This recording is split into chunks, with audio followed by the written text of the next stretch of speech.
The Super League Grand Final is back where it belongs. The theatre of dreams. 80 grueling minutes representing the pinnacle of our sport.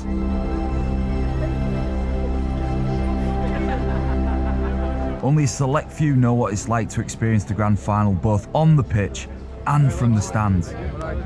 But today, these giants of the sport are here together, not just for the love of the game. Today is the final stop on a powerful journey impacting thousands of lives across the UK.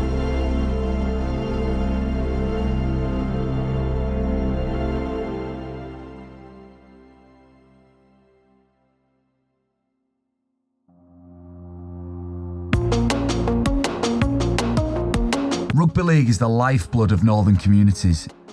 It's woven into the social fabric. But there are other, harsher realities that connect places like Hull, Leeds, St Helens, Doncaster and Wigan. These areas have some of the highest male suicide rates in the country. 3 out of 4 suicides in the UK are men, and globally, on average, 1 man dies by suicide every minute of every day. We're all big, strong men, aren't we? We all like to think we can deal with all the problems. Same as we've all got physical health, we've all got mental health. It can become a problem when we don't know how to manage it. Now, during a time like no other, a first-of-its-kind programme is using elite athletes to drive real conversations around mental health.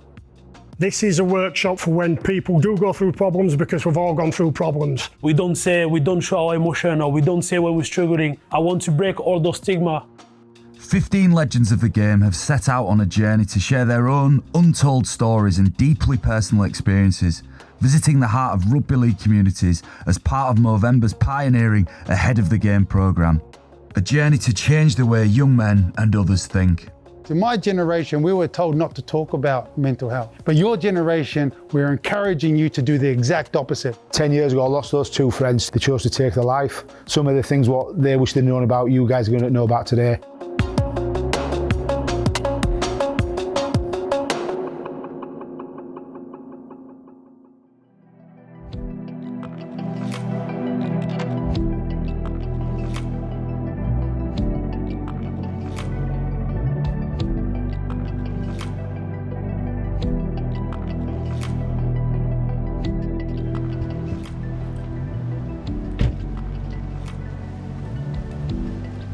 It's game day at the SHAY in Halifax for a Panthers side that includes France international Kevin Leroy.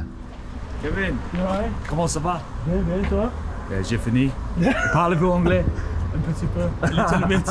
Kev is one of 15 players giving up their time off the pitch to help educate the next generation about mental health.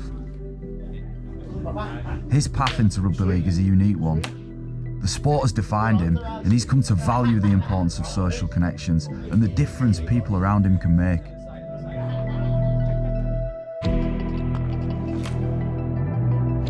As a professional sportsman, mental fitness is as important as physical fitness in how Kevin performs on a match day. His journey with mental health started well before becoming a star though.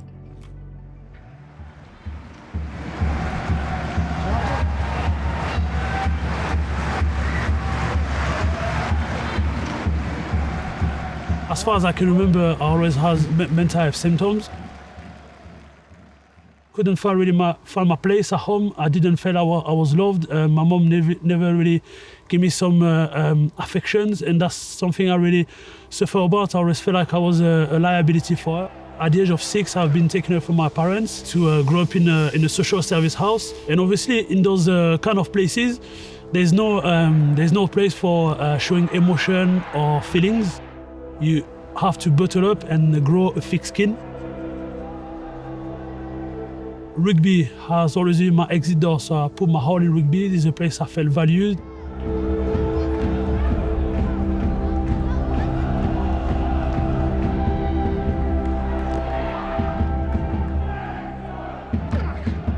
My mom used to beat me up quite often, so I used to go to school often with bruises and stuff like that, so they used to tell me what happened and just saying, oh, just fall over or stuff like that. But one day I went to school and I had 1 or 2 teeth missing. Came back from school one night and my dad was there, my mom, and two people that I didn't know, a man and a woman, around the table and telling me that tonight I wasn't going to sleep at home. And so I was 6, my little sister was 3-year-old, and I felt literally abandoned and lost a question mark because I was like, why am I taken away and my sister can stay with my mom and dad? We had to sleep in I remember in a bedroom with 12 of us on bunk beds. There were no bedtime story. It was quiet now and dark. And I remember at night, that's the time I was crying. I started playing rugby. And that was basically my happy place. Kev's personal challenges didn't end as a youngster though. In 2016, his playing contract with Hull KR came to an unexpected end. The first real adversity, then big adversity that you come through as a professional is a big injury. Yeah. And how did that affect you? It was tough because not really anybody checked up on me. So I was starting to feel homesick and lonely. And at the end of that year, I still had 2 years on my contract and basically went to the office after the £1 million game and said, there's no contract for you. Yeah. And that literally happened 3 days after I bought a house. Yeah. And coming back home when newborn baby, expanding no back at work yet, I was like, what am I going to do? So I was just like, just train on my own, and from that, go signed by CAS. Yeah, great. But literally, on my first week, I started CAS same. I was like, God, that was a new start. Felt really motivated, and received a call from mom telling me that my sister took her own life.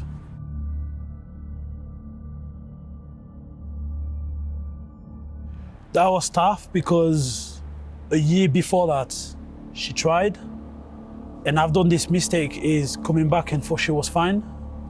So when a year after that happened, I just felt like a bad big brother because I haven't checked up on her because had this habit to just be on my own that it didn't came in mind that now I had to check up on her. That's why you got involved in ahead of the game, isn't it? My sister has been a big factor. But also it was the fact when I was in the hall, people have been reaching out to me and now I'm feeling a lot better. I feel like it's my duty to give back. You all right? Yeah. Good? What's your name? Kevin? Oh yeah, he told us about it. Especially now being a dad, I don't want my son to even experience 1% of what I experienced as a child. But also I don't want any other child to experience being unloved, being useless, being like not acknowledged. And I want to help those kids to build up their self-belief. Because if you know your quality, you know how good you are, when you get a setback, you'll be like, do you know what? I can do it. So there's no right or wrong, just want to... Kevin's taking that message into local sports clubs to help players of the future with their own mental fitness outside of the game. Who want to take me for a push-up challenge? Me. Come on, I'll take you. I'll take you. Please. No, I'm joking, you can sit down, but... Stats show that half of all mental health issues start before the age of 14 and 75% start before the age of 24. It's why intervening early could make all the difference in giving young people the skills to cope with the challenges ahead of them. For example, do you recognize any of these signs? Did you feel like your heartbeat, when you told me, no, know me, did you feel your heartbeat had been going higher? Did you feel a bit like sweaty hands? Before most of the game, I feel really anxious. I feel all those things. And maybe, you know, another situation, you might be a bit too young, but you know this girl you fancy in your class? When you're not going to see you're going to see her tomorrow. Yeah, I can tell you have one. You have one that you fancy. You feel a bit all of this, oh gosh, she's there, and you feel like shortness of breath, but that's absolutely fine. It's not normal if you feel like that constantly for a longer period of time, for days, for weeks. This is when it needs to be addressed. Kevin's session at Cottingham Tigers isn't a one-off. He and 14 other Rugby League pros have spent the last 18 months on the ground with grassroots boys, girls and wheelchair rugby clubs, trying to prevent the next generation from going through the same kind of struggles that they did. These people on the board, do you recognise any of them? Yeah, so they're all at the top of their field, or at some point in their careers, they've been top of their field, but they've all shared a mental health issue or mental health problem. It just shows that you can be really successful and really amazing at your sport, but still struggle with mental health illness or problem, and that's okay.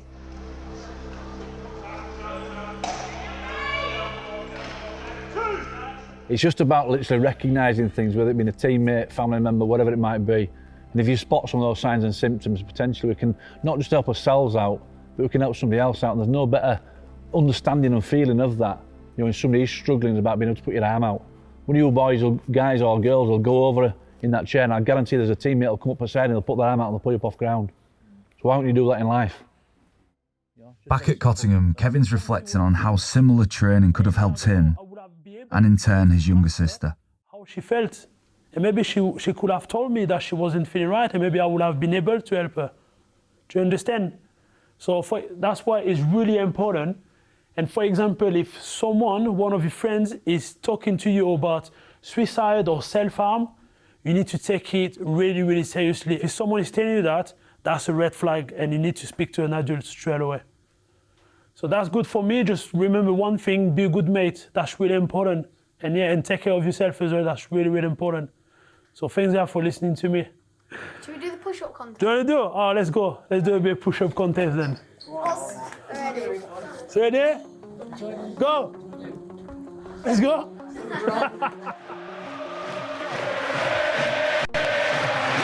Leeds came up and took the grand final from second. Any one of the 8 this year is capable. Oh, there's an incident. Now the touch judge is on. Someone got clattered. Keith Senior and John Wilkin going at it, hammer and tongs. Major contact, proper punch, yes. As Tony Smith says, the adrenaline sometimes runs through their veins, irrespective of which club they play for. The downside of having a competitive nature in a testosterone-filled sport, sometimes you came head-to-head with each other.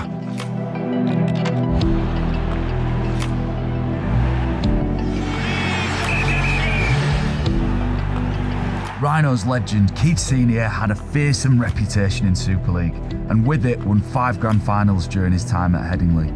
I've said all along, age is just a number.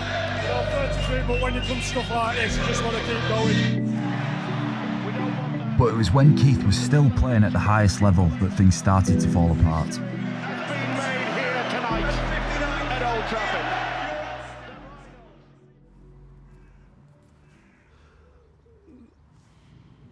We're all superhuman and we can all go forever. That's the perception, and that's how you want it. But the realistic factor is, as soon as you get to 30, you're a veteran. You always want it to go on forever, but you always want it to be a fairy tale ending, and it didn't happen for me. Rupturing my ACL at 35, then to be told that I'd never play the game again, I probably was a little bit naive in thinking that I'd be okay. And when that situation arose, I wasn't prepared and I wasn't ready. And to be honest, it was a massive, massive slap in the face for me. And my coping mechanism was I ended up going out with the lads, having a good time, and something I ended up going home at about 2 in the morning. I ended up getting abuse from my wife at the time, and I ended up just getting up, getting out of bed, getting dressed, walking out, and I never went back. I walked away from a marriage because I didn't want to deal with it. I ended up moving in with Luke Ambler. One night I'd been out for a drink and I ended up coming home getting into a rage because of something that had happened, and I headbutted his wall, put my head through his wall. Thankfully it was a plasterboard wall, not a solid brick wall. I'm waking up the next day not actually understanding what had gone on, sitting on his sofa, bursting into tears and basically thinking that I'd wasted my life. I've had a career what some of these kids dream and aspire to have, but my state of mental fitness was terrible.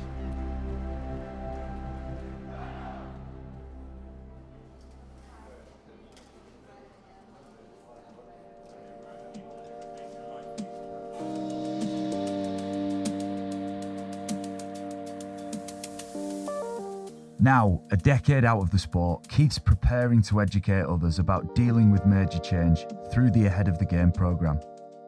Later, he's presenting to the Milford Junior Rugby League team, but first, just time to catch up with a fierce old rival. You know, I look back to that time in Super League, right, and there was big personalities. I'm not necessarily saying that they don't exist anymore, but we look at the likes of Paul Schoolthorpe, yourself, Andy Farrell, big, sort of macho, larger-than-life sort of characters. And as productive as that was for your professional career, what's your take on that macho persona when it comes to actually dealing with issues that you're having? The game was built on that, though. You look at the games from the 70s, 80s, early 90s, it was all about the fights, it was all about the aggression, all about the nasty side of it. It was basically thuggery. You coached it because, you know, you can't show weaknesses, you can't show injuries because basically people will pick on the weak.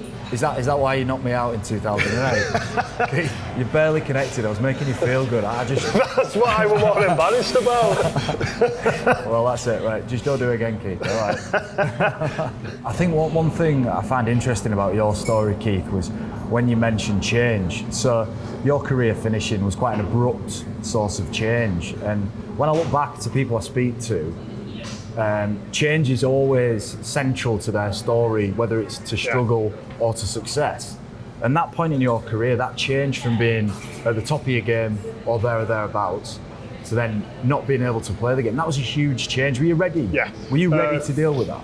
Yeah, I wasn't ready. It wasn't my time. I didn't believe, and I still say it now, it was taken away from me. My career was taken away from me. I fell out with the game, I fell out with a lot of people because I'd not accepted it. I've got to blame. Oh, it's your fault, it's the surgeon's fault. Used a dirty knife on my knee. Got an infection, these things happen. At the end of the day, it's nobody's fault, it just happens, doesn't it? It's life. The biggest constant in life is change, isn't it? And accepting that, and how you deal with that is a choice that you've got. And I chose a negative way. I ended up basically acting like a kid again, going on the drink, and that was the wrong way. Now it's a case of managing it a lot better. Understanding that, being able to control the controllables and not worrying about the uncontrollables. I couldn't control what happened to my knee. And then it's how you deal with that. There's the trauma, there's managing it, and then it's the acceptance. The accept of things that happen in your life. I'm very thankful and appreciative and grateful for the career that I've had now, which I've had to come to terms with and accept and appreciate.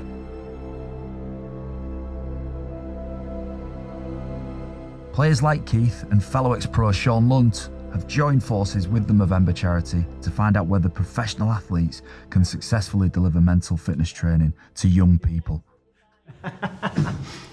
I'm scared, Keith. My mental health. I'd rather play back at Wembley than do this actually right now. I think I was less nervous back then. But I had 16 blokes with me though, didn't I? I've just got you big galoot. My anxiety is probably at the highest it's ever been, to be honest. I always get nervous, before a game, and it's just nerves at the end of the day, and we get it from good things. I've had it before games, big important games, and I've had it, daunting things like tonight, but hopefully these guys can take a lot from it and realise, just because I've played Super League and, I've been very fortunate in the game that we're all human at the end of the day, and these guys, what these are going through, I've probably felt it the same, so it's hopefully I relate to these youngsters and they can take something from it. So for what we're here for today, this is Help a Mate Out, which is a mental health literacy workshop. I've got Sean Lunt here with me today. He's going to be my partner in crime and he's going to be helping me along. Nearly 2 years to the day ago, I nearly died. So we were playing at Leeds, I was playing at Hull at the time, and I went in for a tackle and I hit the top of my head and I felt a crack in my back. Didn't think anything of it. Again, it was just a physical injury that we've all had before, right? I woke up the next day and I couldn't lift my head off my pillow. So I had to get my wife to lift my head off my pillow as I got up. So a couple of weeks went past and it just wasn't getting any better. It led to a blood poisoning illness called sepsis. Any of you heard of sepsis? Yeah. Well, I've been very, very lucky. So I got put into hospital for 3 weeks and then a lot of these kids, they look at us professionals and think we're invincible, but we're far from it. I got a life-threatening disease called sepsis, which led me being in hospital for 3 weeks. While I was on the medication, I felt great. It was good, and then one day the nurse came and said, "Oh, you're all good now. Your sepsis is all gone. Your counters are down. Everything's good." Well, I thought I was that was it, brilliant. I can get back to normal life, but that's when everything plummeted. You know, I hit rock bottom. I got a thing called post-sepsis syndrome, which is a bit like PTSD, and that was when my nightmare began, really. You know, I thought it was tough in hospital. I thought it was tough in them 6 weeks, but I didn't realise just how tough and mentally challenging that what I had to go through. You know, there's times where I just wanted to come home, lock myself in a room and not speak to anyone. Didn't even want to see my kids. I know it sounds awful to say, but that's just how it was. There was times where I'd just drive home from training and I'd park around the corner, I'd just start crying in the car. I didn't know what to do. You know, I didn't know which way to turn to. I had no motivation. You know, I couldn't walk upstairs without getting out of breath, and then I'd start, my anxiety would go through the roof, and then I'd get depressed after that. So it was just like a constant cycle, you know. Every day it was the same thing, you know, going round in circles. So just gonna ask each other how we're doing. I was snapping at the kids, I was snapping at my wife, and it wasn't fair on them when my ego was in the way. You know, it was like, I've got to be seen to look strong. You know, I'm a rugby player, I've got to be tough. When I finally opened up on my problems, they understood then, you know, and my wife was like, well, if you're not feeling very well, at least tell us and then we'll give you some space. And it was like the weight of the world had been taken off my shoulders. We can't help you if you don't tell anyone, yeah? I still get down now at times, but again, it's just something that I have to deal with and get over. Would I want my kids to go through what I went through and, you know, make the silly mistakes that I made? No. So hopefully educating these guys at a younger age stops them making stupid decisions. The rapport players like Sean have built with countless young people in these sessions has encouraged discussions around topics rarely spoken about before. Like Keith was saying before, we're all big, strong men, aren't we? We all like to think we can deal with all the problems that we get, but I didn't have an answer. I didn't know what to do. But I sought out help. I went and spoke to sports psychiatrists, and they helped, you know, and it took day by day. So like we say on this continuum, guys, even if we go down to the red, we can come back up to the blue, because I'm fine now, all good. So I can pick my kids up from school. My wife still loves me, so we're all good, yeah. So that's sort of my journey on that mental continuum. I was just going to say, your missus must be very strong, so have you seen the size of his head? To rip your head off the pillow, she must be a strong one.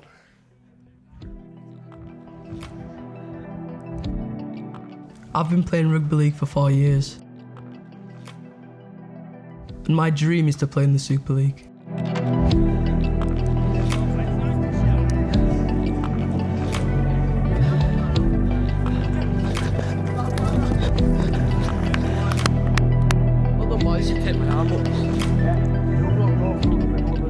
Yeah, we're up for it, boys.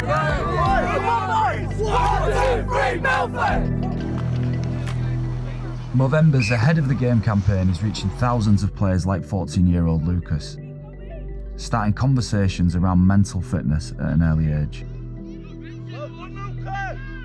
These are young men who have already made rugby league a big part of their lives.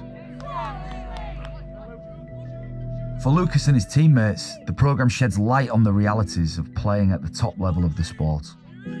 Not just challenges on the field, but the obstacles successful players can be forced to overcome off it. Yeah, so what if they aren't okay? What we're going to look for? So, again, Keepy, how you doing, pal? Yeah, not too bad. What have you been doing today? Not much. The sessions are about understanding that it's not just physical fitness that's important, but mental fitness too, in all aspects of life. Right, fellas, so, as we're talking there, can we notice any of his body language? Down. He was very down, looking down. Looking down, yeah? He wasn't like giving nice, happy replies. Yeah, have you seen this presentation before? You're doing quite good, aren't you? Any others, guys? It's obviously an eye-opener to see these people who you would think are invincible, to obviously open up about their life and have their own struggles. To have someone like Keith Sr., who's obviously a legend of rugby league, deliver the session was really impactful. When I finished rugby, I went through some real dark times and really struggled. The course taught us how to look out for our teammates and friends at school by giving us really important tips which can obviously help us identify people that are suffering with mental health issues. And we'll talk about the stigma and everything that's involved about it, because we are big, tough men. We are all perceived as big, strong men, but we do struggle. Every week at training, we're always told to look out for our teammates on the rugby pitch. But this course has really helped me understand that we need to look out for our teammates off the pitch as well.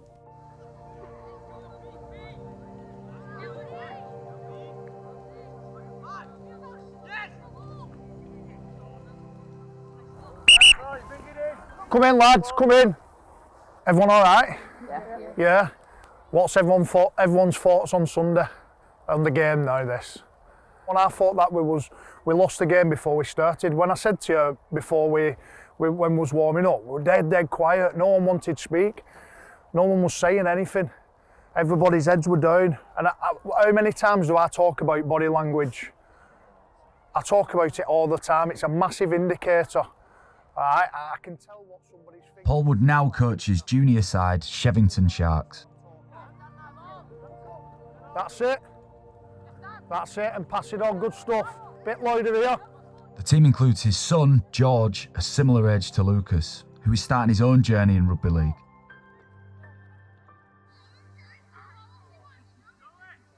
Woody, how good's this? You know, coaching kids, giving something back. It's good for the soul, isn't it? Yeah, 100%.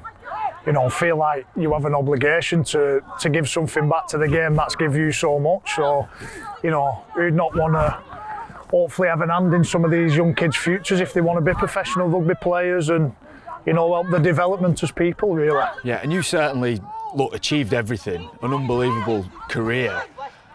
What really interests me about you, Woody, is that at the peak of that career, that was when you was maybe at your most uncomfortable personally. Yeah, you're right, you know, like, even though you can be seen to achieve things financially and, you know, your career's going well, it doesn't mean everything internal is going well. And I did have massive struggles. My perception on life wasn't right. Paul's years at the pinnacle of rugby league were the most mentally testing of his life. And few could have comprehended the struggles he was facing. From the outside, I had a lovely house, I had a couple of cars on the drive, I had 2 lovely kids and my wife was actually expecting our 3rd child. Sydney Pettyborn, bang. But I just got to a point where, you know, I planned on taking my own life.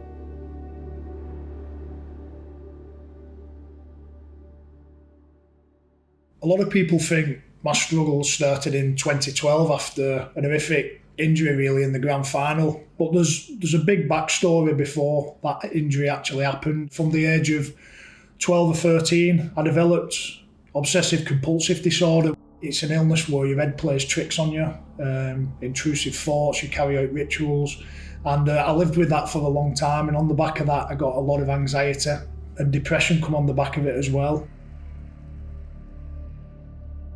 You know, one of my lowest days was in 2014.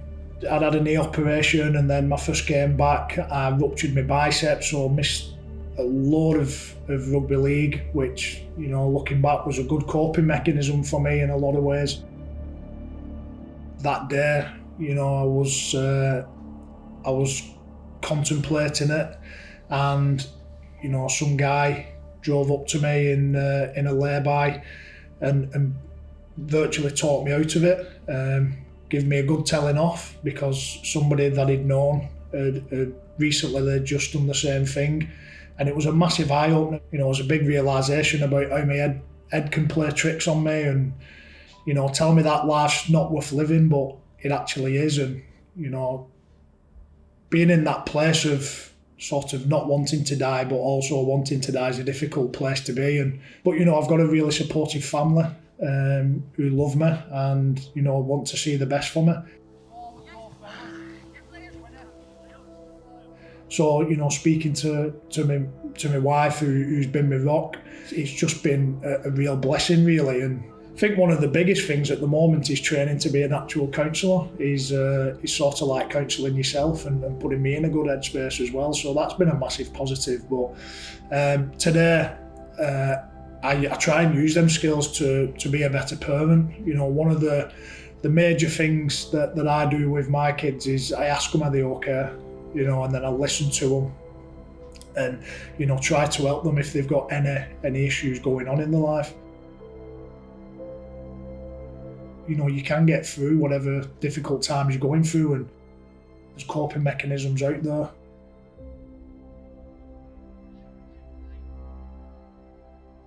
I developed OCD as a 13-year-old kid, and I lived with OCD. A lot of people don't take it serious because they think it's about having your CDs organised and having a nice tidy house. Well, it's not. There's a lot more to it than that. I remember you in Australia, so we're on tour, and you had to touch the handrail the whole way down before we started training. Yeah. And I remember at the time thinking that's a bit weird. Yeah. I didn't understand it, but that was a symptom of.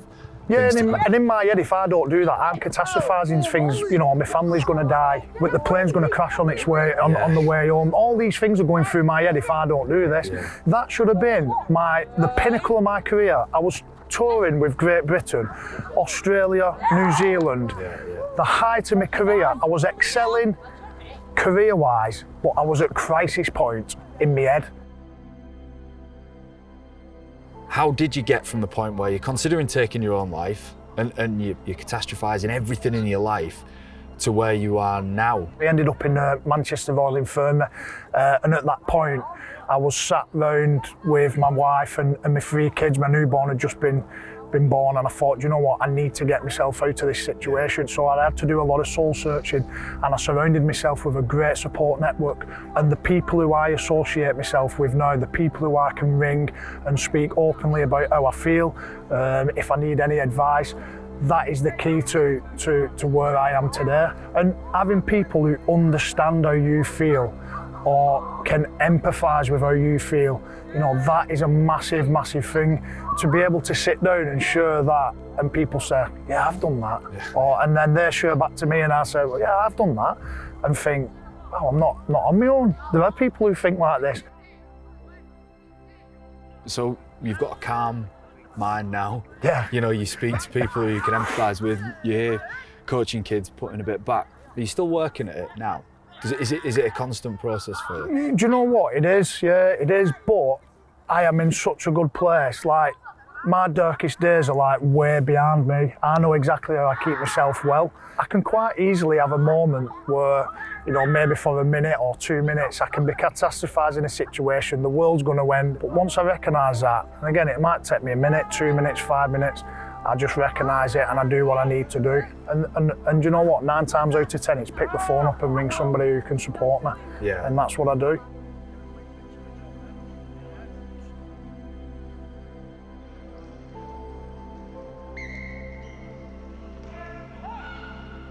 Over the last 18 months, Ahead of the Game has touched the lives of 8,000 players, coaches and families from all disciplines of the sport. The evidence-based programme is using the power of sport to teach young people to spot the signs and symptoms of poor mental health. You'll know, we were trained to be physically fast and strong and powerful. Nobody ever taught me mentally fit. But your mental fitness carries the key, but it goes hand in hand. And for you guys and gals that's going to, perform at the highest level of wheelchair rugby, you need both of them. Are you guys ready? Yep, let's go. Just punch it out.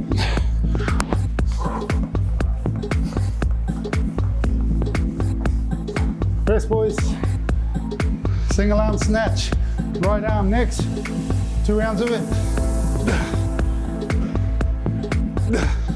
Robbie Hunter-Paul is a name synonymous with rugby league at the highest level. Press. Good work, boys. Keep going, Em. Keep going. These days, the Bradford Bulls legend runs a marketing firm just outside of the city.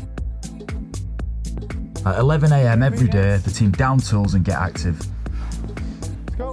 It's part of a health and productivity strategy that comes straight from the boss himself. I was in an environment where physical fitness was part of what you did. So why don't I just make it a part of my environment? They work out every day, and because they're physically at their prime, no one's ever sick. Yeah, boys. And Robbie Paul, they sing it now on the big screen. From a hero on the field at Odsal to chief exec of his beloved Bulls during the most difficult time in their history. It was in 2016, 5 years after he hung up his playing boots, that Robbie faced the toughest months of his life. I was CEO at the Bradford Bulls, so a real position of responsibility, and we got to payday in one of those months, and on payday, found out from the accounts department that there wasn't enough money in the bank. think collectively there was between 150 and to 200 people part-time and full-time. At the time, all the rest of the directors were abroad, and so all roads led back to me.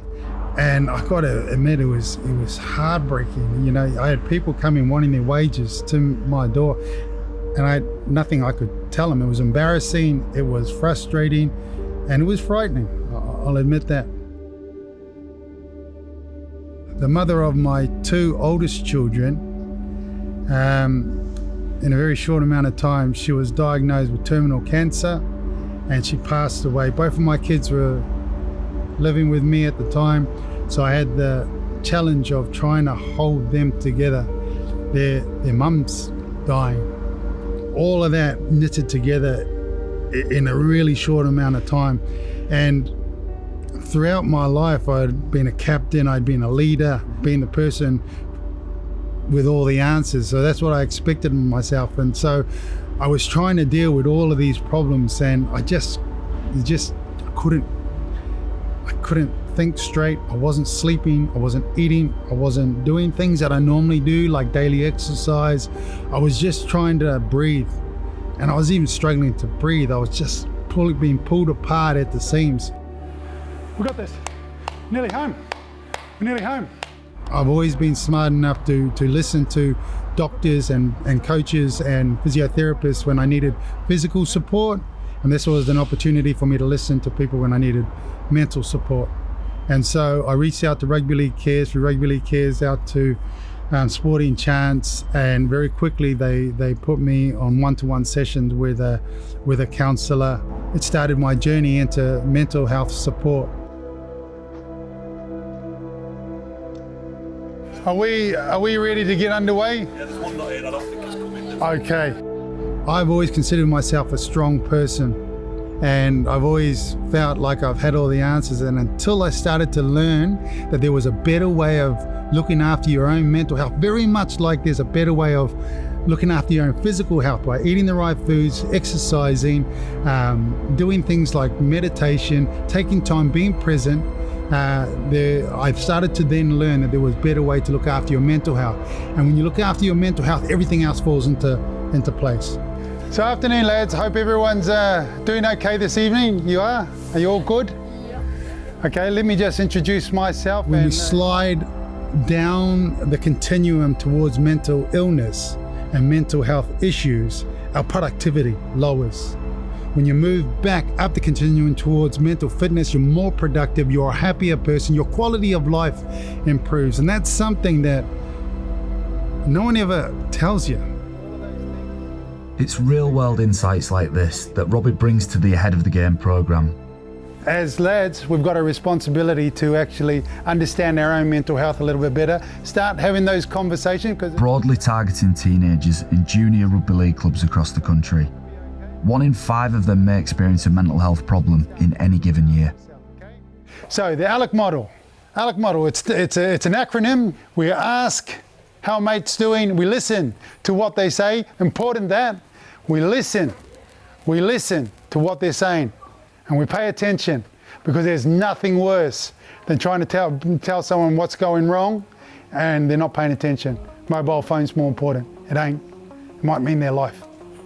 We encourage action and we check in. October 9th, 2021, grand final day at Old Trafford.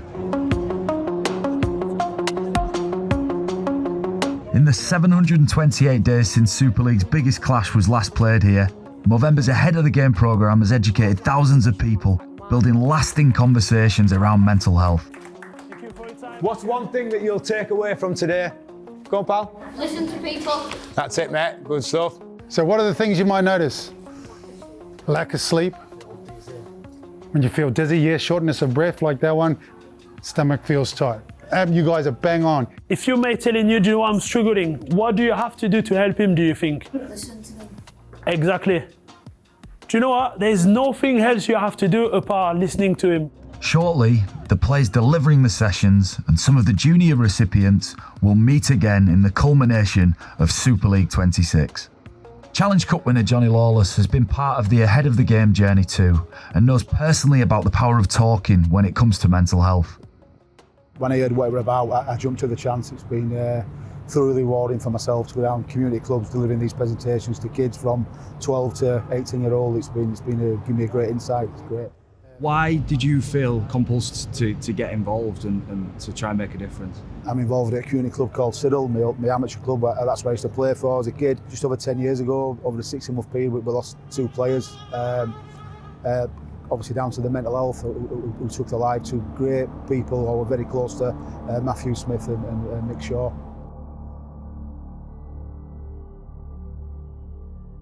Let's think about that, go back to that point. You know, what was going through your mind, you know, when this was going on, and how did you feel at that time? Matthew, such a popular guy, charismatic, very likeable guy. His close friends were devastated by it, and within 16 months of that, we lost another. My closest friend, Mick Shaw, ex-professional at Leeds Rhinos. We'd signed pro together as kids, we'd retired together at the same time, went back and played amateur together at the same time, and then we retired from amateur at the same time, so we did everything in tandem. It was devastating to lose such a close friend. I lost those 2 friends through poor mental health, so me being here means quite a lot, and I think some of the things what they wish they'd known about, you guys are going to know about today. And it's called Help Out, mate. Knowing what I know now about mental health and the bit of education what I've got around it, there were signs and symptoms there. And the good things now, we're going into the community clubs now on this Movember presentation, talking about what signs and symptoms you can recognise in a friend, and it maybe initiate a conversation. And that's when we bring in the ALEC model. No, well, this ALEC's really important, isn't it? So tell us a bit more about that. So it's ALEC's just a simple way of remembering what to do if you think your friend might be struggling. It's an acronym which means we ask how the friend is, we listen to what they have to say, we're using active listening skills which we teach the kids about, and we encourage them to get help. That could be speaking to a parent or a family member or a coach or your club welfare officer, or going to see a doctor. And then we check in after, which is really important. So we've done all that effort to ask how they are and encourage them and get help. We check in how they are after and see where they are. So how do you guys communicate now? Snapchat? It's Xbox on COD? Nobody plays Fortnite anymore, do they? That's yesterday, that's gone. Yeah, what is it, COD? What else? FIFA? Yeah. GTA? Yeah, we know it's COD, don't we? Yeah. So you can communicate, you can back it up with something, can't you? However you guys communicate, just follow up later, be smart and just ask them how they are. Did they manage to speak to an adult? Did you go and see that teacher? Can I help you anyway? I can confidently say, John, I think it has changed this last few years, and kids do seem to have a better basis of mental health to start with than what I did and my generation did, which is a really good thing. But just having to know that, to get out, reach out and get that help, it's not a weakness.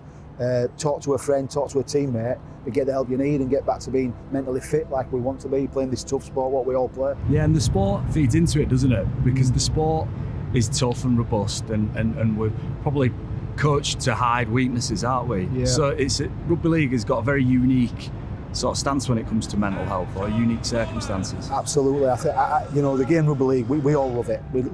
I love my kids playing it because the life lessons it gets out of it. Learning how to win, learning how to lose, the respect for your opposition, the toughness of it. It's physically tough, it's mentally tough. So we're throwing all this at them, and it could create cracks and weaknesses. We want them kids to know that that's okay. But come out and talk about it if you are struggling.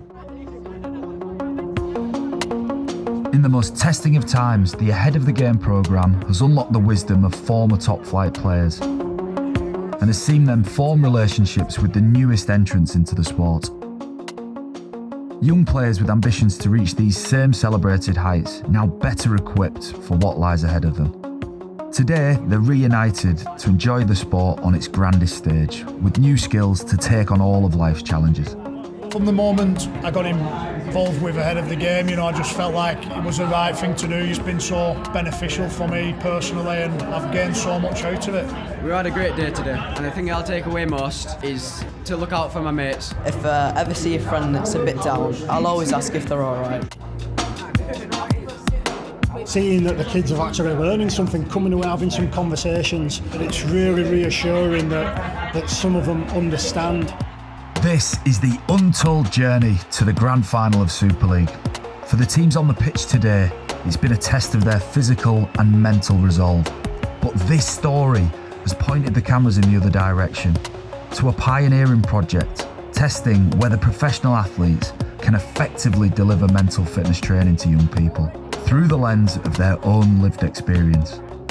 Behind the scenes, we can all face challenges that feel just as intense as a Super League Grand Final, but that are unique to us as individuals. How we face up to them is something that unites us all in this stadium, across the sport and in our communities. Some of Rugby League's most decorated athletes are now leading the way, sharing knowledge, experience and solutions with the next generation. The conversation has started, and it's time to talk.